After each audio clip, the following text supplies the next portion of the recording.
you're growing up in Sheepshead Bay? Sheepshead Bay, Brooklyn, yeah. Bay. What do you think gave you the inspiration to stop being a chef? What was the first thing I think it was kind of like dream? My first taste of real food. It was Christmas. My dad gave me a Mickey Mouse cookbook. And he's like, make anything you want. And I made Goofy's chocolate mousse. How old were you then? I was 6 years old. 6. At that point in time, I knew that like food was what it's about for me. I love food. Food to me is like the connection of life and relationships and love, and it's one of those things that's always an amazing thing. From my grandmother, my mom wasn't the greatest cook, but my grandma, she was good. It was all about the love. It was all about the love. Hey everybody, welcome to another episode of the Duce Raymond Podcast. Today we have a very special guest, Mr. Eric LeVine. Thank you so much for making the time, Eric. Thank you for having me. I really appreciate it. It's been a long time coming, and I'm excited to be here, and thank you for inviting me. Grateful. Well, my name is Eric LeVine. I am the chef and one of the owners here at 317 Main Street. I'm doing this for 44 years now, since I'm 11 years old. My first job was at a Jan's ice cream shop. My first day, we just started getting into the business, and my first day, the owner of the restaurant fired the fry guy, and he's like, you, jump on the fry station. And I was like, I don't know what to do. He's like, don't fucking worry, go. So I jumped on, and it became my legacy of life. Like everything else in my life, you get thrown into it and just enjoy the ride. So it's been an amazing career. I feel like I'm just getting started after 44 years.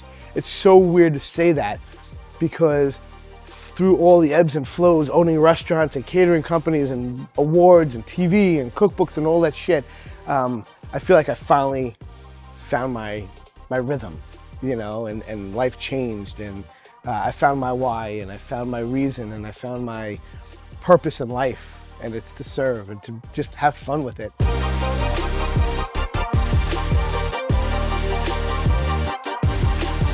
Hello, Chef Eric.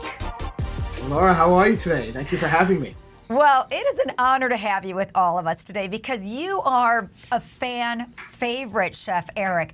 The Catersource community can't get enough of you, both professionally and personally, your life story, what you do as a life coach and consultant. There are so many areas to how you do what you do that it's always fascinating to have you involved. And we can't wait to have you on the main stage again in February.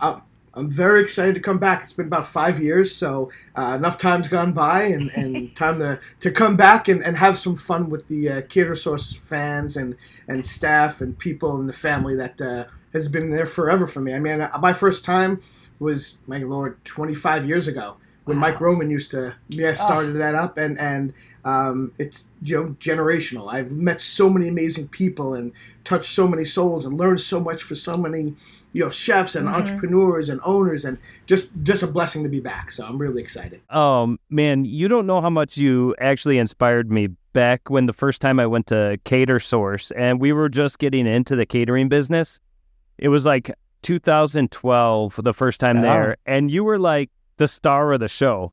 And I listened to you talk a few times, and going into all the food aspects of catering, how you have to prepare stuff differently, and how you have to load the trucks, and just like the whole thing. I just felt like the spotlight was on you, and I was just like, I learned so much that year, and really changed the way we approached the catering business. And we started as a small barbecue restaurant and really saw the opportunity in catering, and now we've grown, and we've talked in the past, and now we have 10 vehicles, and awesome. Could do up to 10 weddings in one day, and everything like that. And it's we did 350 weddings last year, and from experience that's a handful. Yeah. Well, especially like in what you do with the barbecue, like I had messaged you about coming and learning from you. I mean, it's inspiring to see other people grow. It's an honor to be able to be on the stage and to share in the experience of it, and a lot of it came from a lot of failure. You don't get successful without massive failure, and I failed way more than I've succeeded. I have failed in epic fashion, and I wear it as a badge, because you don't learn anything from just winning. Right. It's like the fourth place trophy. Cares? Oh, you showed up. Well, you're supposed to. It's like, me and going through my transformation in life. Like I used to be 364 pounds.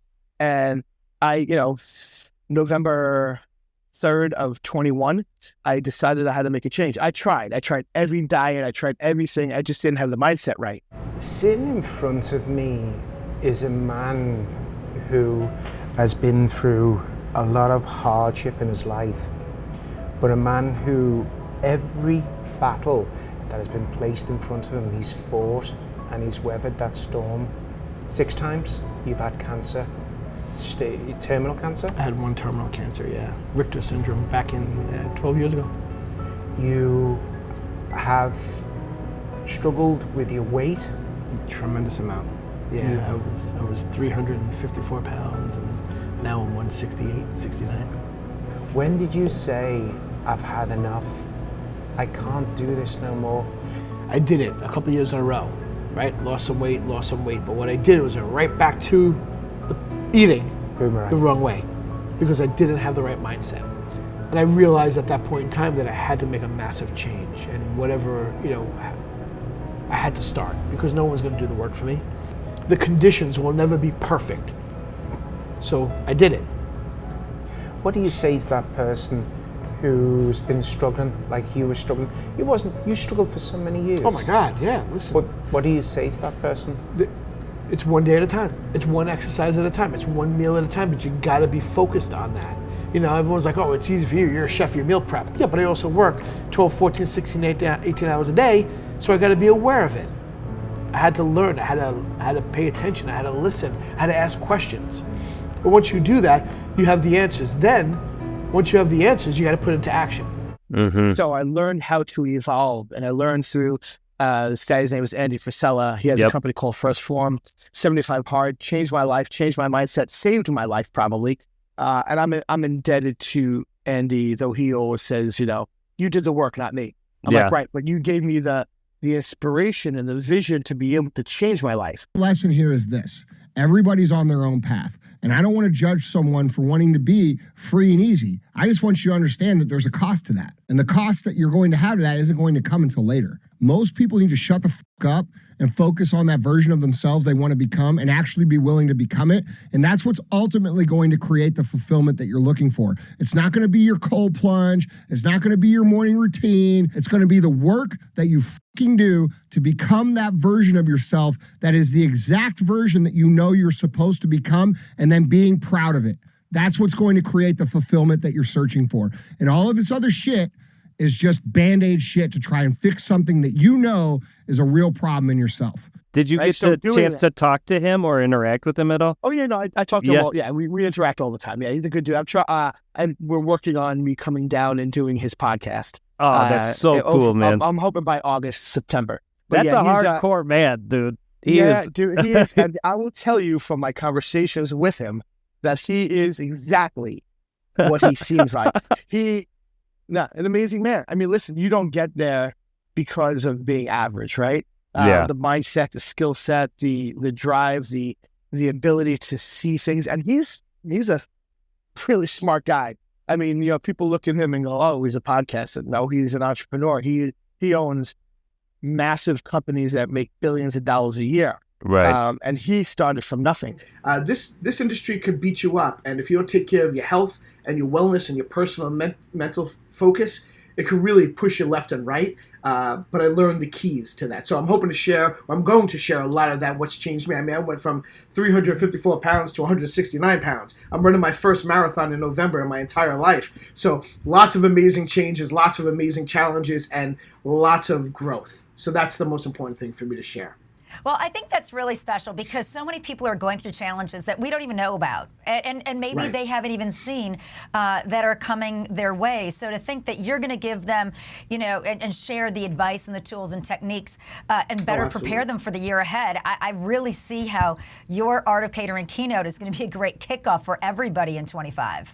But coming back to the conference, like being able to take what I learned over the years through all the negatives and the positives, and being able to share in it, it's important because why make someone suffer and go through a life and making the mistakes when I already made them for you? Yeah. I'm happy. I made them for you. I've lost millions, but you know what? If I saved you millions, I did my job. Yeah. But just like in the health and wellness side, in the mindset side, in the personal development side, I've made the mistakes. No Yeah. one's ever going to say to me that, oh, because of this or that. No, it's because of me. It's because I didn't value me. No one put that piece of chocolate cake or that cocktail in my hand or that. No one did that. It was me. Because I didn't have the right mindset, right? So once you gain that right mindset, you never change it. And I've been through, my life has been, I'm working on my autobiography, but my blessings have been many, through beating cancer, and one terminal cancer, beating drug addiction, beating child abuse, like all these things made me who I am. And trust me, it wasn't until, 3 years ago that I really got it. And then when I met my soulmate, then I really got it. Like she really, Denver really made it easy for me to walk away from the things that weren't serving me. And I didn't see it, but she, so when you find your person, it's the greatest thing in the world because you get to learn so much. And I'm 55, I'll be 56 in August, and I love the growth. I love being able to evolve every day. You think, 55, it's time to retire. People say that shit. I'm like, I'm just getting started. Shit, man, I just opened up 2 new restaurants in Brooklyn and there's more to do. There's more excitement to have. There's more challenges to face. So for me, it's never about being one way. It's about growth. I mean, like I said, when we talked before we jumped on here, my text to you was genuine. I want to learn how to do better barbecue.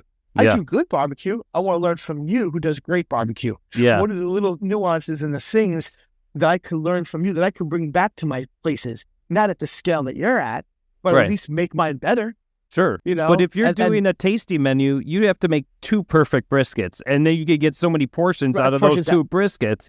What is your favorite kind of food to cook? I know you like all kinds, but there must be one. I love making pasta.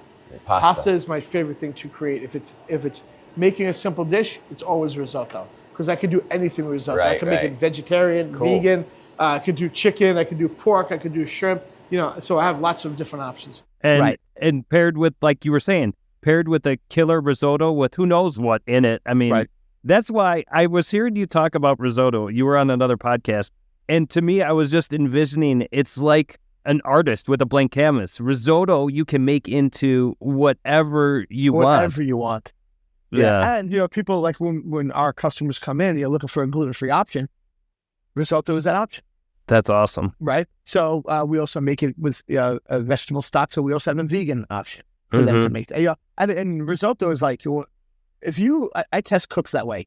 If you could come in and make a risotto properly, you understand technique, you understand patience, because you can't give me a risotto in 10 minutes. That's boiled, right? You have to slow cook. The way I learned from the chef, Giuliano Bajoli, he taught me the technique of it. It's slow. It's a process. It's like a relationship. It's like love, right? You take your time and you blend it, and you meld it, and you build the flavors in it, and you build it and build it and build it until you can finish it. And it's a crescendo. It's a movement.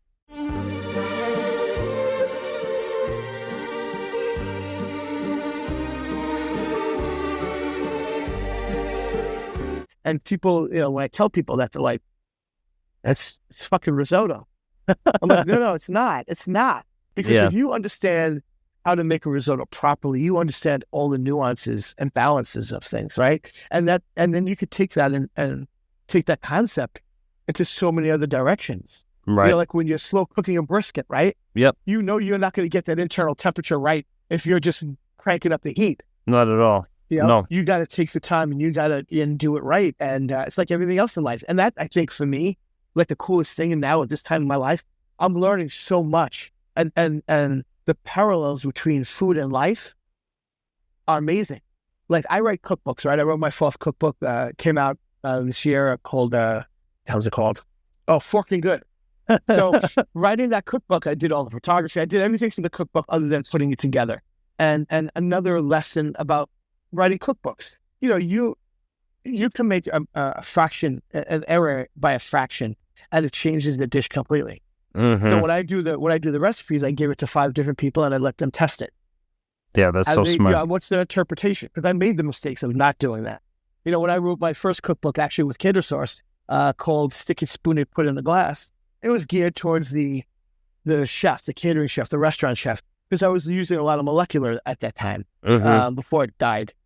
Quick death, thank God. But people would buy it, customers would buy it, and that's like, what's calcium citrate? Why do you need, agar? And I'm like, oh shit, just put the book down. Pretty pictures, look at it for that. Because I can't teach you, it's going to be hard for you to understand how to make a mozzarella sphere. Right. Unless you have the right molds and unless you have the right syringes. And they're like, oh, yeah, I'm like, yeah, I know. Oh, it's like you can't, so now when I wrote the second cookbook, Small Bites, Big Flavors, that was really geared towards the home cook. And I had to learn to step back because my old PR firm was like, you can't write like you're writing for chefs. You have to write it like you're writing for a 4-year-old to understand, because they don't know what a half pan is. What's a half pan? They don't understand. So I'm like, oh shit, okay. So I like literally went on, I think it was Amazon, and I'm like, what are the basic words that the normies use? Right? Like, what would they call it? The 9x13 pan. Exactly. Yeah, baker's pan, And so I had to retrain my brain to write that. So the third cookbook, Burgers, Bowls, and Jars, was a lot easier. And Fork and Good was great because it's created, I was able to really structure. So I do cooking classes at one of my restaurants. And when I give the recipes to them, I let them take it home. But I always tell them that don't follow along the recipe with me right now, because I'm going to change it as I go. Because as I do a dish, it evolves. I make my cooks crazy, my sous chefs crazy all the time, because I'll see the dish 10 times and all of a sudden I don't like it. And that's because I know it could be better. Just like talking to you about barbecue. Like, I know when I do my barbecue, I always think of people like yourself, like my buddy Vinoy, like other barbecue pitmasters that are really good at what they craft. That's like, it's not even fucking close to that. It will taste good. Everyone's like, oh, this is great. I'm like, yeah. It sucks. I gotta go find. So when the time comes, we'll get together and I'll make the risotto and you make the barbecue and we'll play. That'll be outstanding. I think it's so important, right? I think it's so important to realize that we always evolve, and we could always grow, we could always be better, and we could always, do more. November 3rd, 3 years ago, you said 1,000 days. Yeah. I'm gonna change. Yeah. I'm gonna run a marathon. Yeah. You do the work. Every day is the day one, right? I start today. People talk about, I'll start Monday. Why not? Why start today? Today. A little bit today, and then a little bit more tomorrow. You can do it. You got to put your mind to it. The mindset is the biggest challenge, and everyone makes the mistake of thinking they're going to find an easy way out. But if you don't do the work, it doesn't matter. You go right back, bang, right back to that shit. People make excuses. Like I said, I just had a full knee replacement 4 weeks ago, and it takes a while. I underestimated the surgery, so I walk with a cane. I can't walk without the cane, but I go into work and I do my thing. Father's Day was a 14-hour day right at the expo, and it was Monday. The next day, I was laid up on the couch. I couldn't move. Yeah, because I think in my head, I have no limits, and my leg is like, yeah, you do. We're not going anywhere, buddy. Yeah. So it's always like, it's always the challenge of the mind over the physical, right? It is always the, how do you motivate yourself when you're in pain or I don't take an easy way out ever. Not in anything I do in life, and I don't do anything, average. Like we're talking about the marathon, So the marathon, oddly enough, or spiritually enough, it was November 3rd of 24. 3 years to the day, into the 3 years to the mark of my journey beginning in my lifestyle change, right? So what better way to do it than run the New York Marathon? So I had trained for the year. I knew my left knee was a problem because I was so heavy, and I being in the business for so long, it's a destroyer, right? And I don't go easy on myself in any way, shape, or form. So I really pushed hard during the training. I did the marathon, mile 13. I blew out my left knee, which actually kind of turned this way. Okay. So I knew I was in trouble. I came over the 59th Street Bridge, which was mile 16, and I tore my right groin. Oh my God. So now I have 10.2 miles to go. And I text Deb and I'm like, dude, I'm done. She's like, no, I will wait here till midnight for you if that's what it takes. Wow. You remember your why. You remember what you're doing. I was doing it for a charity called Lymphoma Leukemia Society. We raised $1.25 million. Oh, The wow. organization. I was also doing a memory of my little brother, Ethan, who had passed away from brain cancer. Your brother got cancer. You were just busy doing what you were doing. Yeah. Driving your business, driving your ego. Yeah. Just tell me about that part of life. He was a yogi. He studied in India for a long time, for many years, and then he moved to Hawaii, and then he was practicing there. And then on his way back from Hawaii, I guess the brain cancer, a glioblastoma, popped. So they rushed him to the hospital. They're from California to New York. I knew he was getting ready to die. And I put what was important to me first before what was important. And this should have been important enough to me to get on a fucking plane or to drive down with my older brother and go there. I didn't, because my self-importance was more important. My ego was more important. I have a business to run. Sorry, I can't be there when my little brother's dying. They did this documentary on my little brother. It's gone around to different festivals, and they were doing a live stream. So I'm like, I will be there, Mom. I'm coming. So my daughter, Stephanie, came with me, and I had not seen it. And to just literally watch him take his last breath on a film when I should have fucking been there. It was, and then sitting next to my mom, wow, that was the little baby. That was the baby. So that was a really hard lesson, which is why I've shifted a lot of things over the last year and a half. So I had all these whys, right? And I wanted to prove it to myself that I could do it. I have people in my life, my own mom, she was like, don't do this, you're out of your mind, why would you do that? I'm like, because I'm out of my mind, because I don't know,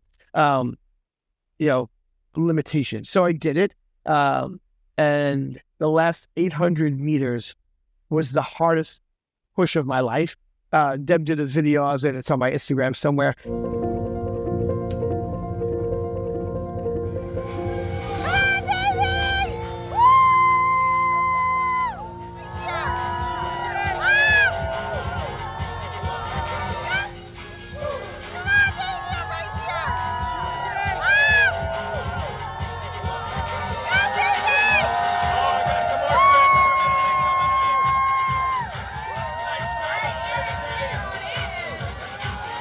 And I'm really I'm chugging along, slow shuffling. And I come over the finish line, they put the medal on me, and I'm holding on to the table, and this guy comes over, he's like, you're all right? I'm like, I can't feel anything. You have to understand, it got cold. It got really cold because I was in the last group. So I started at 11:30, I finished at 8 p.m., 8:11, I think it was. Yeah. Or a little bit earlier, whatever the time was. It took me 8 hours to do it. So I'm holding on. He puts a wheelchair under me, blasts me into the medical tent. I was in hypothermia. My temperature dropped to 91.6. Holy cow. Yeah. So, Deb is texting me. My daughter's texting me. They're like, where are you? I'm like, shit, I'm in the medical tent. Now they're freaking out because they won't let them in. And then I sent the nurse out, and she was like, could you bring her in? And then, where it's situated in Central Park, you can't drive up there. So Deb had to park a million miles away. Had to go get the car, so we had to meet her on 69th and 2nd Avenue. Right? Okay. So my daughter and I are standing there, and across the street there's a gelato store. and I turn to my daughter, I'm like, Steph, so we get some sort of base. She's like, are you out of your fucking mind, Dad? You just came out of hypothermia. I'm like, yeah, but I ran the marathon too. She's like, okay. So I have my orange blanket on me with the hood on it. I'm like freezing my ass off. And Deb pulls up and she's like, why? Why would you do that? I'm like, yeah, I had no real reason. I threw it out and I was done. But, you talk about how extreme you can go on things. I think I've captured the cornerstone of strangest shit that you ever want to do to yourself. No kidding. But it's fun, man. I have the greatest life ever, man. The stories that I'm working on for the autobiography. And I'm not naming names in a lot of it because I don't want to hurt anybody. I just think the stories are so epic and raw and insane. And it goes anything from, whatever celebrity chefs on that I know to athletes to musicians that I've worked with in different capacities. That's and so I'm not cool. naming any names, but man, like, you think about 50 something years of doing, 45 years of doing this, and the things you've seen as I'm writing it, I'm like, oh, shit, I forgot about this. Remember, I'm like, I can't tell about this person's name, but I so wanted not to hurt them. But you just get a different optic on that person. You're like, oh, wow, that person is a piece of shit. Careful, you idiot. I said across her nose, not up it. Sorry, sir. Doing my best. Who made that man a gunner? I did, sir. He's my cousin. Who is he? He's an asshole, sir. I know that. What's his name? That is his name, sir. Asshole. Major asshole. And his cousin? He's an asshole, too, sir. Gunner's mate, first class, Philip Asshole. How many assholes we got on this ship, anyhow? Yo! I knew it. I'm surrounded by assholes.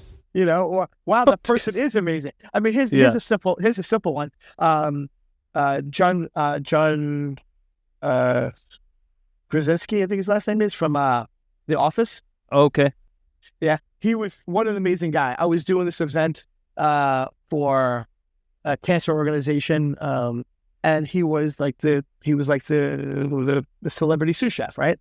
So my son is a big fan of the show, and I'm like, hey John, would you mind taking a picture so I can send it to my son? He's like, why don't we FaceTime him?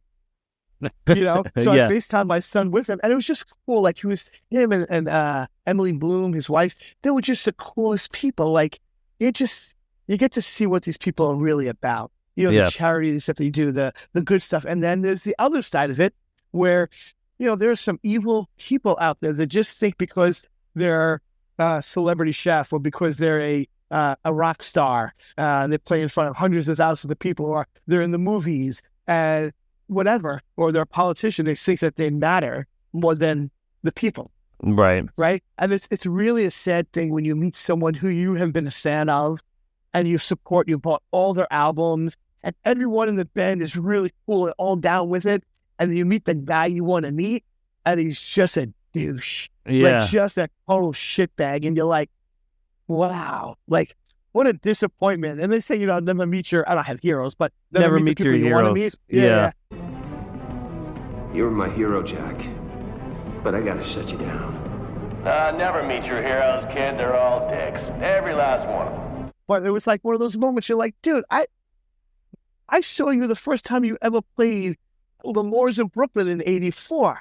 And here you are, this whatever, and you don't take a time to, like, shake a hand? Dick. Yeah. Like, it's like, just be a good person. You're not that special. You're going to die too one day. This sounds like a book I want to read. Oh, it's going to be really good. Reading's really tough for me because it's just like something I never got into as a kid. But I'm trying every New Year's. It's like my resolution. I want to read more. But the one book last year that I read that I could not put down was David Goggins' book.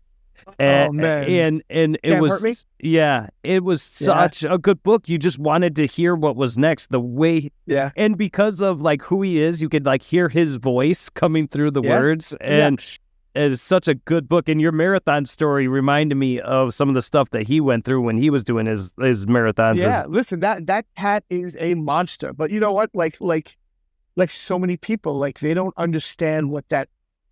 He's a special breed. Like, I would never put myself in his level, but like, I could identify a lot with him, Ed Milet. I read a book, like, I do a lot of reading. Quest of 75 Hard. I read more now than I've read in my entire life. I was never interested in learning that way. And, I read his book probably 5-6 times, but I read, I'm on my 5th cycle of Power of Now. Oh, okay. Power of Now, if you've never read it, it is an amazing, life-changing book. And I'm going to check that out for sure. For me, because I'm not that smart, it was a hard read. It was a hard read in a sense, it was a hard read in a sense of that it's very technical, and it's very deep. And it took me, I'm on my 5th time, like I said, it took me the 3rd time to really catch on a lot of things. But Power of Now and the the death ego. You evolve. Like, I went through something, and I had to learn to change my my approach. Instead of chasing things in my life, being present, right? And never understood that because I was always like, what's next? What's next? And then it hurt relationships, it hurt friendships, it hurt businesses because I was always searching for that thing to fill my void. As chefs and owners and entrepreneurs and business owners, we think the only thing you have to do is grind, right? You have to grind, you have to build, you have to grow, you have to develop, you have to pour yourself into it. But understand that you also need to have time for you and your family. When you lose that touch and you are only one thing and you become that'll be the death of you. All the lessons I've learned bring me back to this one thing, which is I'm not gonna ever be what I was ever again. And then and all that became concrete for me, like all the spaces that were missing, because I didn't understand, and what you can learn in life. And like, that's why I share on my social media, especially on my Instagram, like Chef Eric L. I share everything that I do because I look at it, if I could change one person's approach to something that makes them better, helps them trigger something great in life, to make a better change for themselves, to know that there's someone out there to listen that won't judge, I'm down with that shit because I need to see people, in a dark place that have nowhere to go because they feel like nobody cares. Right. I didn't understand about, mental health issues until I saw it through people in my life firsthand. I always used to think like, well, you commit suicide, you fucking coward. Nah, man, that ain't it. That ain't it. You get to such a dark, the way it was described to me best was you get, and that's not me. It's not me because thank God I haven't had. But the way it was described to me is the pain you feel inside of yourself, the hurt you feel, the sad, scared you feel. You think the only way out is to off yourself. And it's so dark, and unless you're in there, you don't know. But when you see someone physically go through that right in front of your eyes, wow, holy shit, what a difference. Now I get it. So I don't judge people. I never make fun of people. I am empathetic to people. I have lack of sympathy, which may be a good or bad thing, but empathy is the biggest thing for me. Like I could take myself out of a situation and see it for what it is. Most people will judge. Listen, I had a chef that I knew for years. And one day we were at a conference and, she had a couple of drinks and she said to me, she's like, I have to apologize. And I said, why? She's like, because I really thought you were an arrogant asshole. To Bernard, for being the only normal thing in my crazy upside-down world. To being normal.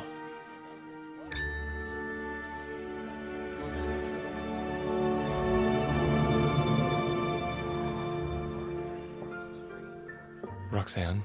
Yes? Say I wasn't so normal. Let's say I was bald and had the complexion of a popular primary color. As a random, non-specific example, would you still enjoy my company? Of course. You don't judge a book by its cover or person from the outside. Oh, that's a relief to hear. You judge them based on their actions. Well, that seems kind of petty, don't you think? And I go, why? Like, tell me, because I'm always interested in people when they judge me. Okay, like, it doesn't matter to me. Like, you want to judge me, but tell me why, right? And I said, why? And she said, because everyone around me talked about how hard you are to get along with and how opinionated you are and your ego is big. And that's not what it is. And I said, well, tell me, what is it? Because most people like me are afraid to approach you because you have a strong knowledge and opinion. You have background, you have this voice or this presence about you that, makes people feel off, so they automatically judge you. I got tattoos and a goatee, so someone, of course, is going to say, oh, you run a Harley. And I said, well, I'm glad you shared that with me, but I'm sad that anyone would look at anybody that way. I'm straight up. I don't hide shit. I don't lie about shit. I tell you the way it is, the way I see it. And especially if you ask me my opinion, I'm going to give it to you. But if you're in my face about what you believe in, well, but you got to be able to hear the other side of it. If I have an opposite equal opinion, just because you have an opinion doesn't make it right. It's how you feel, how you see something, right? It's like a dish. Dish comes back to the kitchen. Someone thought it was too salty. I taste it. That's actually perfect. Or, the right is salty. go back and look at it. Or I say to the server, not salty at all. I'm going to guess that either they're drinking a sweet drink or a sweet wine. And they're like, how'd you know? I'm like, because, when you have something that has a basic salt content, like a bulgogi sauce, right? It's got a little bit of soy in that, right? It's gonna amplify by the sugar. It's gonna amplify the salt, right? Or like you get something that's like, let's say it's a hot sauce or a hot spicy dish, and you have an IPA beer. That's gonna bring it up to the roof, right? I'm like, and you're an idiot because you don't know what you're drinking and eating. It's like people have to understand that there's more than one approach to everything, right? And then when you educate them, then they go, "Oh, I didn't know that." And listen, I've thrown customers out of the restaurant before because not because I'm being a jerk, but you can't treat my staff a certain way. You can't talk about someone's culture and not think you're going to get pushed back on it. My staff, my kitchen staff, my dining staff, they're the most important. They're the ones who make the action happen. They're the ones who are creating hospitality. My managers are there to serve. My why is service, right? So you're not going to come in and because you had a bad day, you're not going to shit on them. Right. I'm not going to allow that. You don't have the right to do that. The customer is not always right. Customer is always the customer. Do you think you've found your authentic self now? Oh my God, did I? Yeah, like you do. Yeah, yeah. It took me to go through this fire, and I didn't understand it. Like getting burnt this much changed everything. I don't lead with ego. I don't lead with what's important to me. When I make decisions, I'm going to make this decision with the knowledge how it's going to affect everybody else around me, not just me. Love is all you need because everything else doesn't matter. You can get a job, you can do a thing, you can build a thing, but if you don't do it with love first, love doesn't pay the bills, but it helps you get to where you need to be personally so you can do everything else. He's bringing awareness. If he's not an inspiration to others, I don't know what is. That's something that I think I've learned from Eric over the years is what are we contributing to make the world a better place? Because if we want to change the world, it starts with what we do on a day-to-day basis. And he's so motivating, and he truly wants to see everybody do well. Like, he wants to see you do well, and he wants to help you get there.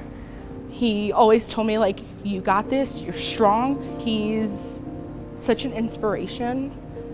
I mean, the guy beat cancer 5 times. He's a survivor. He's a miracle, a walking miracle. I'm proud of him, and he will always be somebody that I'm most proud of in my life. One thing I've had a challenge with lately is, in the last 5 or 6 years, I've gone through a lot of change myself. I've lost over 100 pounds. I've been sober for the last 8 years, and something that has really rung true to me is whatever hard situation you're going through, there's always a positive to take out of it. And I use that every day in my family life with my wife and my kids, and I see it in my business. But when you're trying to talk to somebody else in a challenging position and tell them that, it's hard to get them to buy into that. And what have you seen working with other people that may not be as enlightened as you are, or seen the things that you've seen to be able to take a positive out of a negative? Well, one of the biggest things is that I whatever the situation is, I make sure that I keep calm, right? Mm-hmm. I pro-con it, talk about what happened, and get them to give me why they think it happened. What was the reason for your reaction? What was the reason that you took it that way? Why did you do it that way? And then I break it down and looking at, well, what did I do wrong? Did I not give them enough information? Did I give them enough training? Did I not give them enough support? All the things I put on me first. Yeah. It's always my fault. It starts with the head, right? If right. the head is rotten, nothing else matters. So I approach it with a kid glove approach because maybe something's going on in their life that I don't know about. And I make it very easy for them to talk. I had a sous chef who had the inability to communicate on certain things. When things bothered him, he shut down. I literally sat with him, and I'll never do this again, but I sat down with him for literally an hour and 15 minutes to get it out of him. And the only way he was able to tell me was by sitting across from me and texting it to me. because he couldn't verbalize it. And the situation to him was massive. And at the end of the day, to me, it was like, I just sat there for an hour and 15 minutes for that. Like, bro, we could have gotten through that A to B. And then I realized that not everyone communicates the same way, just like not everyone learns the same way, right? It's an important thing to understand that it's not easy for people to always communicate, especially to the boss or to someone like me. When I'm in a room, I always assess a room and I always see what I'm up against, so to speak, as far as personality. And I read the room really well. So I know when I need to talk up or to shut up, because I could destroy a room really quick without even trying.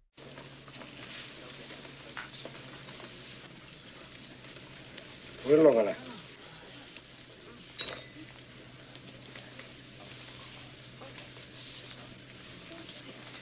all a bunch of fucking assholes.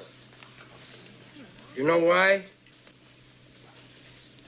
You don't have the guts to be what you want to be. But I could also, my goal is to elevate the room, is to bring people up and not to hurt anyone's feelings or not to give them a negative vibe.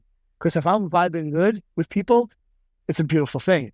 But I also have to know myself to temper it and how I'm handling the situation and how I'm coaching and counseling that person, how I'm guiding that person, how I'm helping them understand that you can say anything you want again. There's no repercussions for saying I'm an asshole.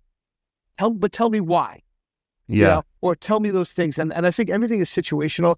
And if you go into it with an open mind, you're always going to win the negative battle, right? You're always going to win in finding solutions to problems when you want to. If you go into it thinking like, I've had managers or partners in the past where it's like, oh, they know what they're talking about. Fuck them. I'm like, really? They're the ones who are putting the money in the bank. Yeah. Like, we got to treat this like every customer, like Yelp, right? I hate Yelp. Of course, I hate negative reviews, but I learn from it. I need to learn from the positive reviews. Like, how can we be better at what we're doing? And everyone has an opinion, right? Everyone has a thought process. Everyone has their, I don't like this. I'm one and done. Really one and done because you're so fucking important. Like you tell me what happened. Did you talk to the server? Did you talk to a manager? Did we talk about it? There could be something wrong. It could have happened. Accidents happen. The restaurant business, food service business is a wild place. Things that are out of our control happen. It's kind of as simple as a saute pan. They're using a scrubby pad, right? And a piece of that gets under the rivet.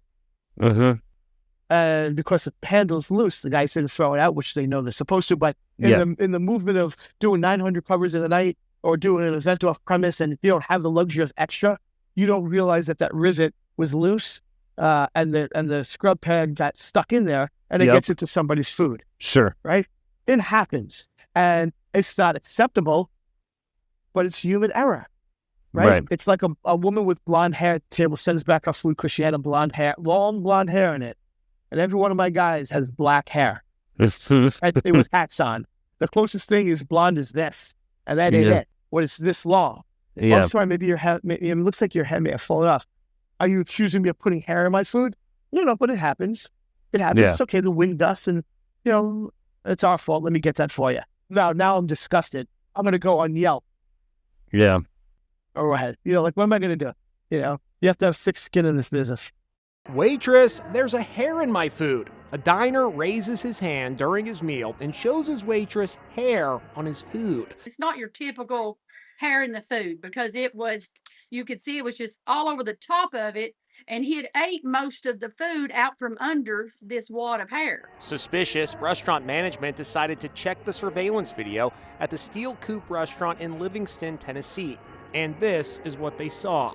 Watch the reflection in the window. The guest reaches for the back of her head. She must have pulled out a very sizable wad of hair. He reaches across the table to get it, and when he does, he sees it's a big wad of hair, so he's under the table trying to filter some of it out. I was like caught off guard that somebody would stoop this low to get a free meal from us. What is really comical, after he plants the hair, he continues to eat out of the plate. It was that good. He needed another bite.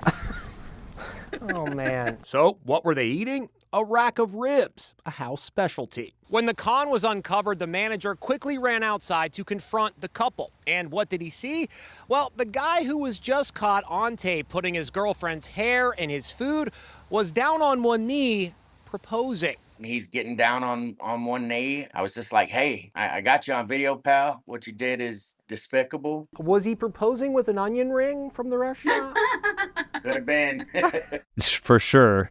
So let's talk about this. You started in the restaurant industry and then you moved into catering and now you're back doing restaurants. What I want to get to is advice in new restaurants, because that's what I'm getting into. But kind of take us through that progression. You were in restaurants, catering, and then back to restaurants. How did that happen? No, I'm still doing catering because we have the catering division as well. Okay. So I'm still doing that, not to the level I was for years. But I've been doing this since I'm 11 years old. So the restaurant business is the most amazing thing. And then I learned about catering and what it could be. And then I learned that I could have a massive impact on the industry because no one's thinking like a restaurant chef. Right. Back in the day, back in the 80s when I worked for my mentor, David Burke, like I learned how to look at a dish completely different from him. Like he's the reason that I've learned to create the way I create. I've been inspired. Like my mentor, David Burke, I worked for him years ago at the River Cafe back in the 80s, and he opened my mind to possibilities of food, vessels, presentation, connections, flavor profiles, all those things. And he's the reason why I do the way I do it today. I create, but I don't take anything away from who I learned from. Right. Right. So now it's elevation. Now it's how do you make it, everything's been done. Yeah. It's how do you take it and make it unique your own way? Onion soup in an onion bowl, right? Salad in a shaker. Right? All these little things that make us unique. Never me too, but me different. How do we create an experience? It's not just about food, just about service, just about cocktails, just about ambiance. It's the entire experience. Right. Wherever I am, that's what it's about. It has to be special. Yeah. So back in, I don't know what it was, 2000, in 99, when I started with Catersource and started teaching, we started doing things that nobody was doing. Like the little vessels. No one was doing that back then. Hanging things from the ceiling. No one was doing that back then. We had a company in Georgia called Cloud9. And we did all these hanging buffets and all these really, my old partner Dave, he created some amazing things. And I would challenge him. I'm like, I want to do this station that has like all these sauces and that people can, they'll have the hors d'oeuvre made and they just decided what they want to pick as a topping. So we did that. And it was really cool.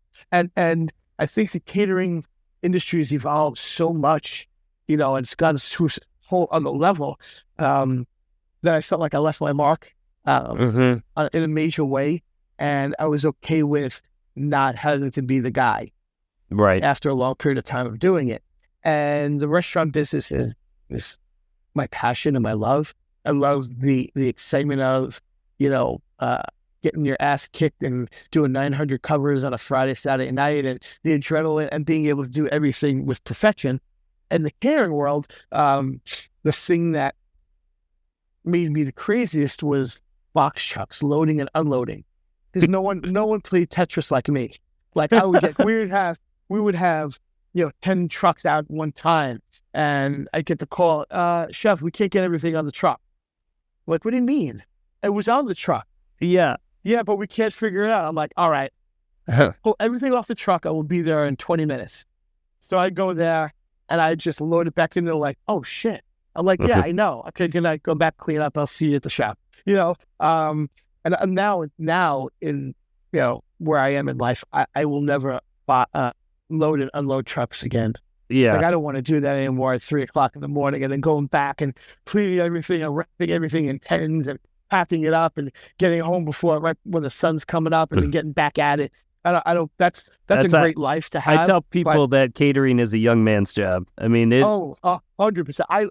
I denied that for a long time, and then I did. I think it was like 4 years ago. We did an off-premise catering, a massive one, and in the middle of it, I'm like, oh, never again. These are for kids, man. I'm too old for this shit. The kids these days, they don't have that ability to go to that next level. Like, I'm so tired. When do I get a break? I'm like, listen, Scooby-Doo, Let's go. There's no break time. And I tell them the story about when I was in Jersey and we're doing a catering job in the woods of Pennsylvania, and we couldn't get the box truck through. So we had to move everything onto a van, and I was on the back of one of the vans, and one of the servers thought the doors were just left open. I'm holding onto the hinge, the latch, slam the door, both fingers compound fractured. I grab my fingers and I jump off the van. She's freaking out. I'm like, stop crying. It hurts. And she's like, oh my God, I broke you. I'm like, listen, here's the deal right now. I could feel the bones from these two fingers in my hand, which means it's compound fractured. Give me a glass of orange juice, duct tape, a side towel, and get me plastic wrap. Oh my and God. a stick.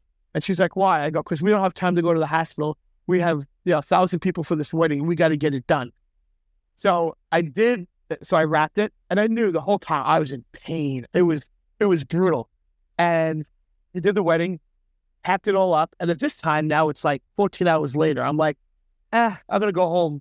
I'll go to the hospital in the morning. So I get up in the morning, and there's just blood everywhere. Oh, my gosh. And my ex was like, what happened? I'm like, I broke my fingers. She's like, are you an idiot? Why didn't you go to the hospital? I'm like, we're going to go now. So I go to the ER, and the nurse comes over. She's unwrapping it. Doctor comes over. He's like, when did this happen? I'm like, 24 hours ago. He goes, you're coming back now? You're coming in now? He's like, what are you, an idiot? I'm like, did you talk to her? Are you? An idiot sandwich. Idiot sandwich what? An idiot sandwich, Chef Ramsay. You guys have sidebar conversation? Oh my gosh. gosh. You can lose your fingers. So he's like, we got to do surgery. So they drilled it all in. And it was wild. It was wild. But you talk to people about that stuff, and it's like, that happens? Yeah. Like that? Yeah. How about knowing people who have had events and their box truck opens up on the highway and everything falls out? Yeah, that happened. That happened to Meryl Snow, where she had an event, and I think all her hors d'oeuvres wound up on the highway. Oh my gosh. Yeah, we had told that story one time. the closest to that I had, we have a mobile smoker, and there's a platform on the back, and we ratchet strap grills to the back because we'll do like smoke the chicken and finish on the grill or ribs or whatever. My guys are on the highway driving, and one of the ratchet straps break, and the grill goes flying off the trailer. Yeah. I thank God it didn't hit any other cars or anything like Imagine that. That'd be like an atomic bomb. Missile right to them. Wow. Oh, but, that's the worst feeling. I mean, there's a million different catering stories like that. It's just crazy trying to move basically your whole operation, off-site, too. all the food, all the equipment, all the little. I tell people there's a million details on every event. There really is. There really is. Yeah, well, you were talking about how, like, when I was talking on stage about, labeling and dotting things and organizing things, and it's so important because especially when you have multiple events going on at one time, you really got to be way on top of it because if not, now you got to go back. The Peterson wedding has the Anderson potatoes, Right. Yeah. What do we do? Yeah. It's like, it's wild. And how many, it's when there's so many hands in it. And, it could be as simple as labeling it incorrectly. That's when you know you're in trouble. You really have to pay close attention to all that. Hey guys, come on in. Welcome to 317 Main Street. My name is Eric LeVine. I'm the chef owner here. It's a gastropub, an American gastropub, and that means a little bit of everything for everybody. It's all about firing it up as always. So let's go in the kitchen. So right now you have, 2 restaurants that you're operating right now? No, there's Blackbird, Evolution, 317 Main Street, Vico, the James Room, the Irishman, and oh my gosh, yeah. So it's a wild time. And here, so we have 2 restaurants here at 42 Hotel. We have Evolution, which is our kind of an elevated dining experience, 10-course, 15-course tasting menu, and then we have Blackbird, which is our gastropub, very similar to 317 Main Street. Cool. Really a lot of fun. So Blackbird. It's all about the global gastro vibe. The gastro We're doing a little bit of everything, so making our homemade pasta and gnocchis. Really a lot of fun, our tacos and the burgers and the local fish. So we're really having fun with it. Evolution is a place for me to play on a vision that I had for a long time. Yeah, I was going to ask you, how long have you been thinking about doing this? So at 317, we have a chef's table, and I wanted to be able to expand it and grow it into something that's a restaurant. So it's a full dining experience. So it's not just the group that wants to book, because at 370, I'm only able to do 8 people max. Right. Here I have 35 seats, plus Nice. a couple of counter seats, and it's great, but it's evolved into something totally different. Yeah. You know, where each elevated month, up. more elevated, but it becomes that experience where I get to play techniques, textures, seasonal. Yeah, like the cool. first menu we're doing is, for me, an ode to Brooklyn. Yeah, it's Dude, that's definitely- insane. And they're all different concepts. Yeah, well, Blackbird and 317 are the same as far as a global gastropub. Okay. Evolution is an elevated tasting menu. Vico is it's an Italian restaurant, but my partner's family is from Vico at Quince. So the recipes and the idea is from that, like real authentic Italian, not American Italian. The Naughty Irishman is a kind of a pub. The recovery room is a breakfast and lunch nook. We have a girl, Tina, over there, who's the chef, and does an amazing job. Like, it's just, everything's different and fun. You know, the biggest challenge, at least for Deb and I, is that, we have the 2 restaurants in Brooklyn. So it's, it's a little bit of a distance. And if you don't hit the timing right, it goes from being an hour and a half drives to 3 hours. Oh my God. Or if it's travel. Yeah. So like especially like in the position I'm in now with my knee, it's like a pain in the neck. There's, sitting in a car for 3 hours, and trying to get comfortable isn't the thing. But it's all good stuff. It's all great stuff. How do you know where to spend your time? It really depends on the team that's in that day. It depends on also what we have going on. So like I could do the morning at 317 and then go to Evolution and Blackbird in Brooklyn, or come back at night. It just depends on what we have going on. Yeah. It's not always easy, but I have great teams and support in both places. And that's amazing. It's a beautiful thing. And we work really hard to make that happen. And it's never good enough. It's always like, how do we get better, and how do we increase our volume, and how do we keep our costs down and create and it's like I roll out new menus all the time. Every month is a new menu in all the restaurants, except Vico. Vico's kind of staying in that space. Yeah. Both Evolution and Blackbird and 317, it's always evolving and always creating. And now, with the hotel at where Evolution and Blackbird are, it's in a hotel, so we do events there, which is great. So we did it, we do lots of different types of events there, whether they're, seated or past hors d'oeuvre or cocktail or, whatever it is. It's always fun, and we get to do lots of interesting and different things. So a different market also. For me, I grew up in Brooklyn, so it's an ode to Brooklyn for me, like to come back home and finally have a place to share. And it's cool. It's very cool. And I'm not done yet. There's a lot of other things that I want to do, and it's finding the time and the right people, and always the money to be able to support it and to grow. Sure.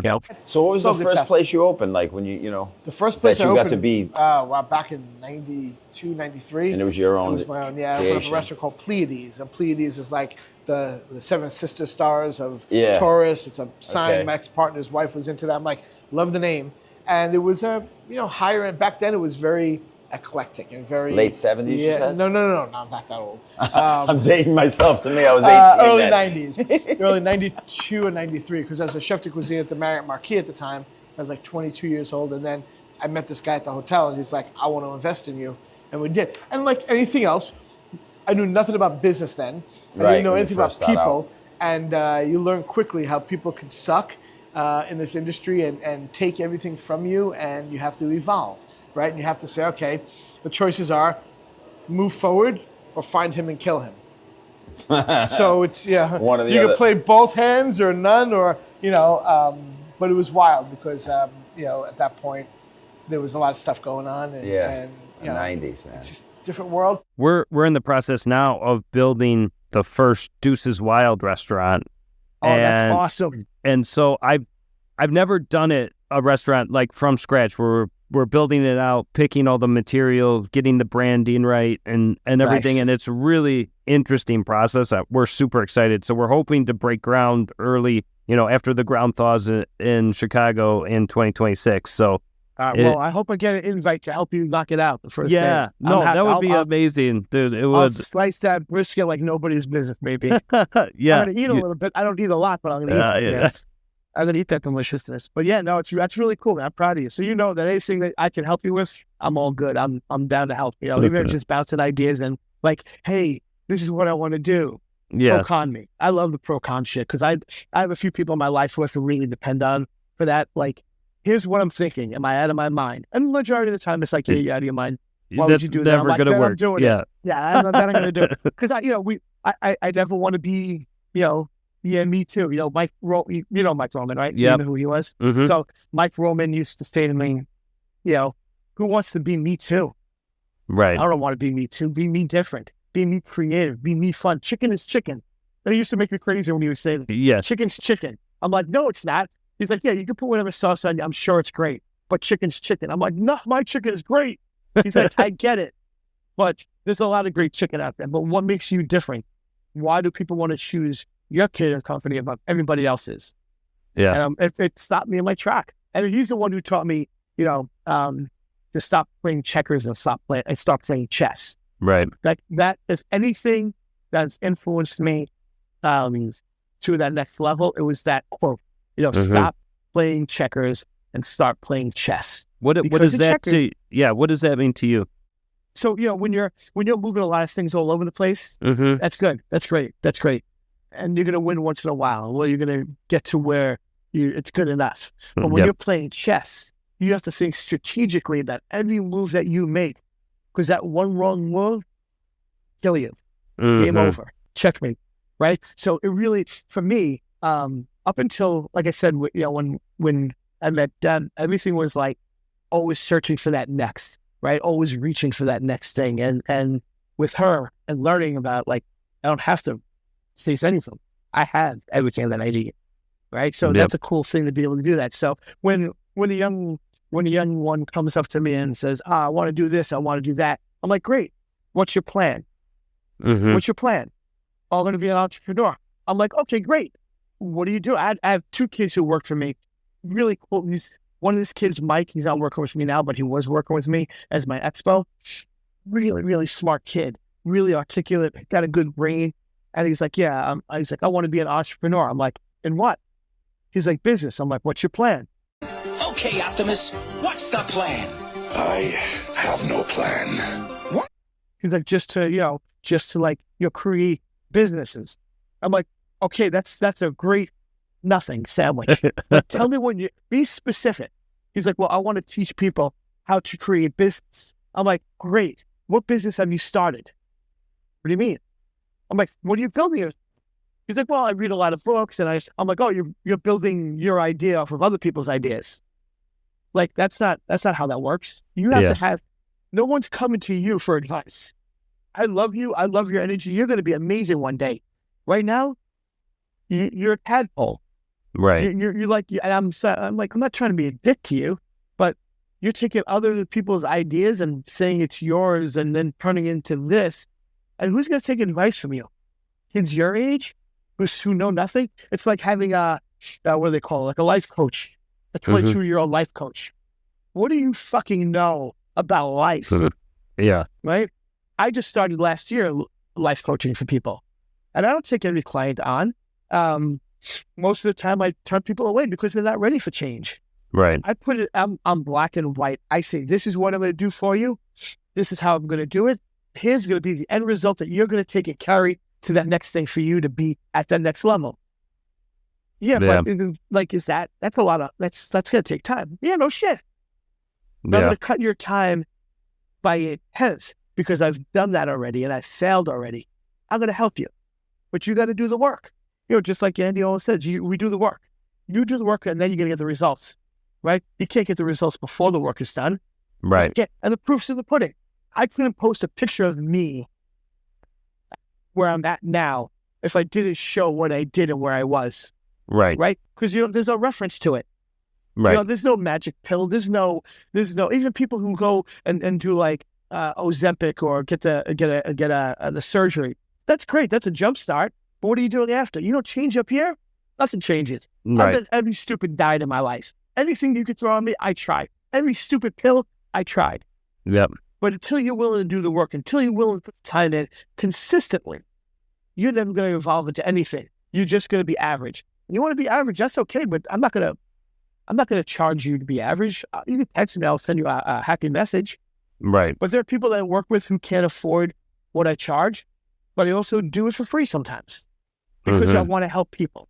And there are people who will come at me and say, well, you're doing it for free for one person. Why can't you do it for all? Because I value my time. This person just happens to need a little start. Right. And maybe there's a day that they refer me to somebody else, right? It's not about money. It's about people. Money pays the bills, man. Money don't make you happy. Certainly doesn't make you prettier inside or out. Right. It pays the bills. I don't need a fancy car. I've had beautiful homes and beautiful cars and didn't make me a better person. It pays the bills. That's all that it does. Right. If you don't have it here and you don't have it here, this doesn't mean shit. If you don't take care of yourself and you don't take care of those around you, doesn't mean shit. You got to be willing to put the work in. You got to be willing to play chess and not checkers. Anyone can play checkers. Win, yay me. Yeah. Would you really win, right? You didn't do anything. But you got to do things with your life, whether it's business, personal, health, wellness, mindset. You could do anything you want to do, but you got to be willing to put the work in. And it's not one day, it's every day. And you treat every day like a day one, you're going to win. That's what I did. I learned that from Andy. Yeah. I learned that from your Doggins and people like that. There's some amazing people out there. You take a look at Tim, who trained Michael Jordan. He trained Kobe Bryant. Tim Grover. Tim Grover, yeah. Mm-hmm. He trained KD. I posted a picture of myself after losing the weight. Him and I have had some interaction, and he said, "Tuck me, send me a DM." I still haven't to today. Send me a DM. He goes, "Tuck me in your fucking shirt." I'm like, "What?" He's like, "You did all that work, tuck in your fucking shirt." That's amazing. That's awesome. Thank you, sir. And then we were connected. One of the greatest lessons that I learned from him was, the best thing you can do when you get knocked down, stay down. Stay down and see what happened and what got you there. Don't just get right up and ignore the lesson. Stay down. So I use that every day. When something's not right, I stay down and see what got me there. I could be analytical about something. I could be focused on the why and how it happened. And then what do I do to fix it? What do I do to make it better? How do I mend that fence? How do I, we have a responsibility. Use that failure and turn it into something positive. Yeah. Always, because it's easy to play the crying game. It's easy to play for me. When I did Shop, the first one, when I won, I was battling a terminal cancer. Wow. But I didn't go for me because there's no rule in my life so for me. It's never been that way. It's been, okay, what do we do about this? How hard are we going to fight? What do I do now at this point? And you grow from that. You learn from that and you help other people get better. And like I said before, if I could help one person any given day to see that there's hope, that there's a possibility, right? I did my duty as a human being. So in all the different areas of my life where have been critical annihilation that would just destroy most people, I use it as fuel. I use it as a positive. Nothing negative has happened to me. The garbage has been the best fuel for the engine. 110%. I see that every day in my life. And if you would have, when we opened our first restaurant, it was 2005. I was addicted to drugs, alcohol, over 300 pounds.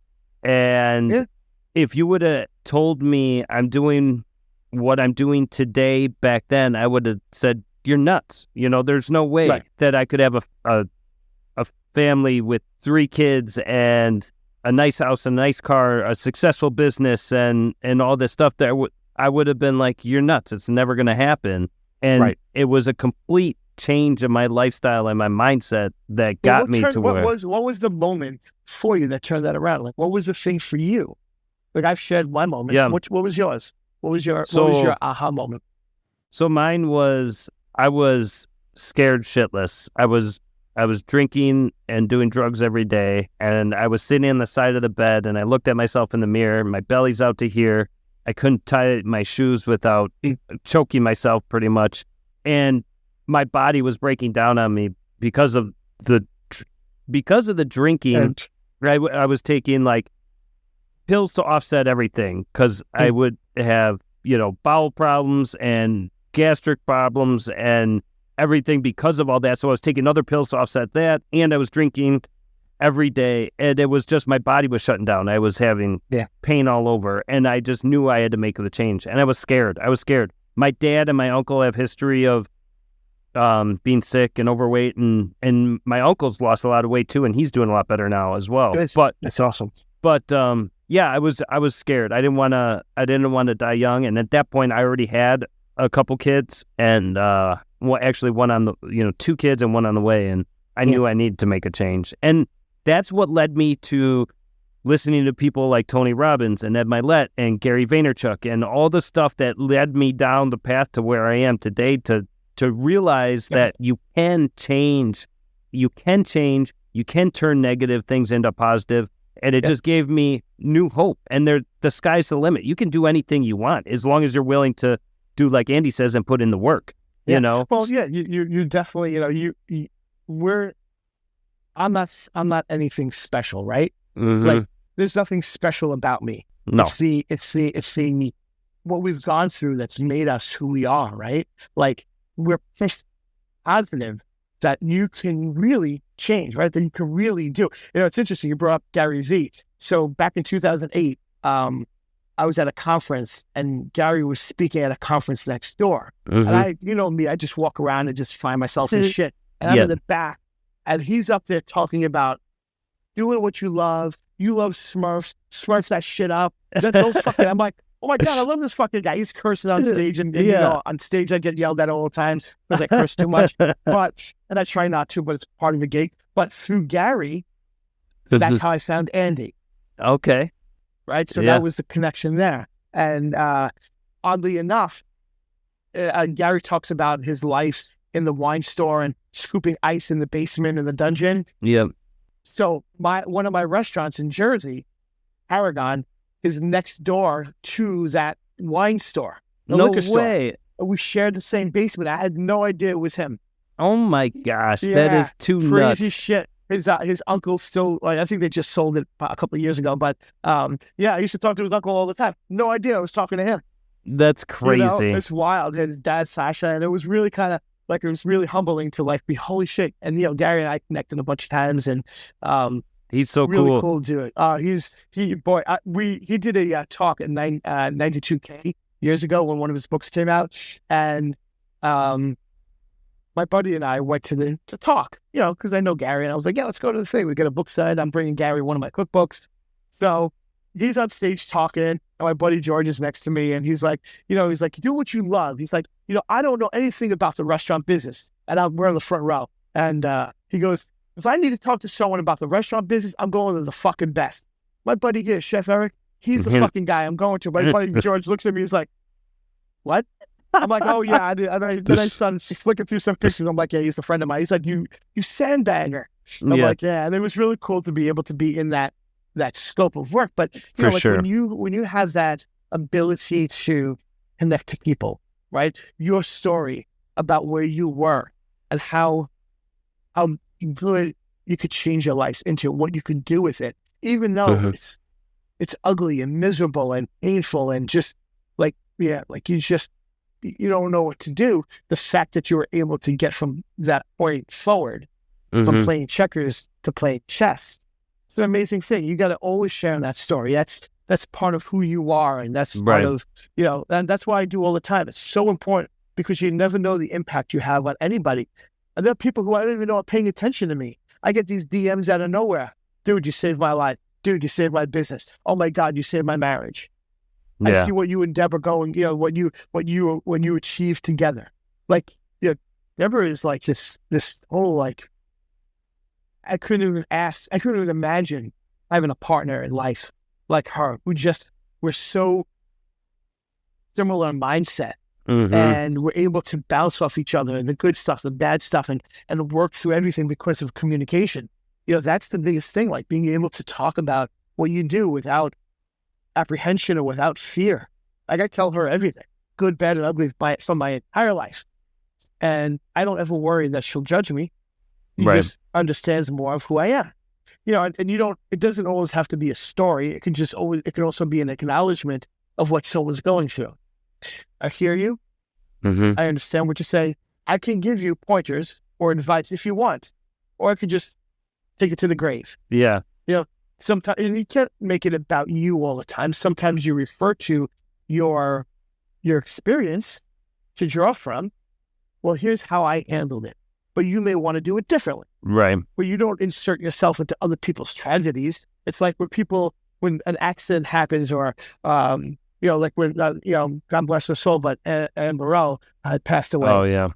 People inserting themselves into the loss of her, rather than say, something like, I enjoyed my time with her, getting to know her, she'll be sorely missed.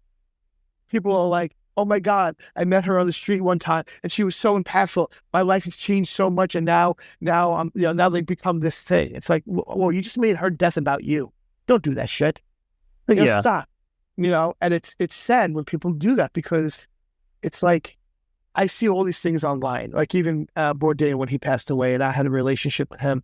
I just made a little quote about my time with him and talking to him and getting to know him and learning from him and the impact he had on me. And people were just putting their 2 cents in. Like, you don't know, no one knows what really happened. We hear, we read, but you don't know how dark of a place he was in. Or maybe he was killed. I don't know. Yeah. For the first year after, I was like, there's no way he killed himself. I haven't spoken to him 2 weeks before that. Not anywhere near as close to him as Eric Ripert or some other people. But knowing his personality and knowing him and the place that he was in, I was like, fuck, no way. Somebody killed him. And, there's a part of me that still believes it. But after watching the documentary Roadrunner, I was like, okay, there are things I didn't realize. Yeah. And it's sad. It's sad when someone's struggling and they don't share, but no one notices it. I think some of his shows are my favorite piece of media. Like, they're just, I love his tone. I love the way he talks about the culture, and I just loved everything about how he presented his life and the life of the cultures he was talking about. It was amazing. Yeah, and he was so well versed in it. Like, he could talk. You could have dinner with him, and you don't even say a thing. He just fucking rambles on. Yeah, he just goes, and he was so articulate and so smart. Listen, he wasn't a great chef. He was a good chef. Yeah, that's not what he made his bones on. He made his bones on storytelling. He was the best at it. You take a look at what the fuck was the name of the book? I'm drawing a blank. Or am I drawing a blank on it? The Cook's Tour? No. Kitchen Confidential? Kitchen Confidential, yeah. Like, you read that and you're like, oh, I can relate to that. I knew a guy like that, or 5 guys like that, or I remember shooting heroin in the back of the restaurant. I can relate to that. And he broke it down to an ethereal level. And that's how he did everything. All his stories, all his shows. He made you part of it. He made you cringe. He made you laugh. He made you cry. He made you feel something. And for us to feel something in the industry is amazing. Yeah. Because we're sometimes mechanical robot machines that just go, go, go, go, go, go, go. And I'm not in line with the soft culture that's there now. I'm certainly not. I am from the old school of, I get it. You need a break. You need a rest. I understand that. But as a guy who's older in the business, I understand it, but I don't. Sometimes I find it hard to accept when, people just bash on our business and like, oh, it's a disgusting culture. Like, I'm a male, a white male, and I've never been a female in the kitchen. I've had plenty of women work for me. I've never treated them with that kind of disrespect. I've never been, like that cultural thing, where you're going in the walk-in box with them type of shit. Right. And there's no place for that. You have people like Mario Batali, who, destroyed his career because he couldn't keep his mouth shut. Yeah. And it's sad. It's sad. You're like, a guy like that is super talented, a good storyteller. I have a bone to pick with him because I was supposed to be on their show the following week to promote my third cookbook, and it got canceled. Oh man, I was so pissed off. I'm calling my PR guy. I'm like, wait, does that mean we can still do the show, right? Just because he's out, right? And they're like, no, they're not doing the show. I'm like, son of a bitch. Some people don't understand how different the culture is. My dad was a chef growing up, so I saw he was a hard chef, like making the front of the house manager cry type chef, and that's how I grew up in the industry. Right. And that's how I was used to working. And now, where I'm running the catering business, we have an executive chef, we have a director of sales, we have all this stuff, and I'm managing it and dealing with all the different cultures and personalities. And it's such a softer, like you said, softer culture now. It's hard. Yeah. It's hard sometimes coming from where we came from to accept. Well, there are times where I have to step back and check myself because I'm about to launch on somebody because they like you thought that was okay, you know. And years ago, maybe 15 years ago, I took a class called Working with Millennials. Really? Yeah, Hilton put it on, and I was like, a buddy of mine was like, "You should check this class out because this is what we're up against." I'm like, fuck them, they can't hang that out.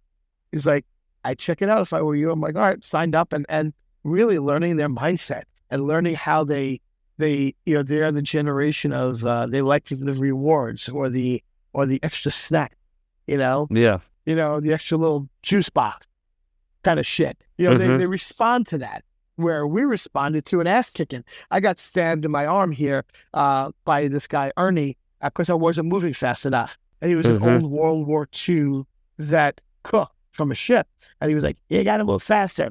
Like my fucking arm, and I, my tattoo covers the scar, but that's real shit. Get hot pans thrown at you, getting plates thrown at you, being choked out, or fist fighting on the line. Those things don't go down now. No. I would never do that.